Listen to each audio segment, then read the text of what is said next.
ময়লা পরিত্যক্ত কাপড় জুট ইত্যাদি ব্যবহার করে এবং পরবর্তীতে দেখা যায় এর পরবর্তীতে তারা অসুস্থ হয়ে যায়, বিভিন্ন ধরনের সমস্যায় জর্জরিত হয় এবং জ্বরে ক্যান্সারের মতো মারাত্মক রোগে তারা আক্রান্ত হয়। কিন্তু এটা তো আমরা চাই না। আমরা চাই স্বাস্থ্য সুরক্ষা, স্বাস্থ্য সচেতনতা। আমরা এই বিষয়ে একটা সচেতনতা চাই।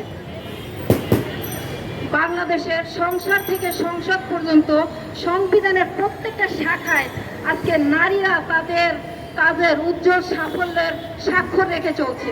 অথচ সেই নারীরাই যদি প্রতিটা পদে পদে অবহেলিত হয়, লাঞ্ছিত হয়, লজ্জার শিকার হয়, এটা আসলে এই লজ্জাটা শুধু নারীদের নয়, এই লজ্জা সমস্ত জাতি। তাই আমি বলতে চাই, প্রত্যেকটা আইনটি সেক্টরে শুধু নয়, যে কর্মস্থলে নারীরা কাজ করে সেখানেই নারীদেরকে স্যানিটেশন প্যাডের ব্যবস্থা বিনামূল্যে অথবা স্বল্প মূল্যে করতে হবে, যাতে প্রত্যেকটা নারী শ্রমিক তাদের প্রয়োজনে বিনামূল্যে অথবা স্বল্প মূল্যে হাতের কাছে এই স্যানিটেশন প্যাড পায় তাদের প্রয়োজনে ব্যবহার করার জন্য। এবং এই ক্ষেত্রে পুরুষদের মন মানসিকতাও এমন ডেভেলপ করতে হবে, তারা যেন এই বিষয় নিয়ে নারীদেরকে আর কখনো চিন্তা না করে এবং উত্তক্ত না করে, বাজে মন্তব্য না করে।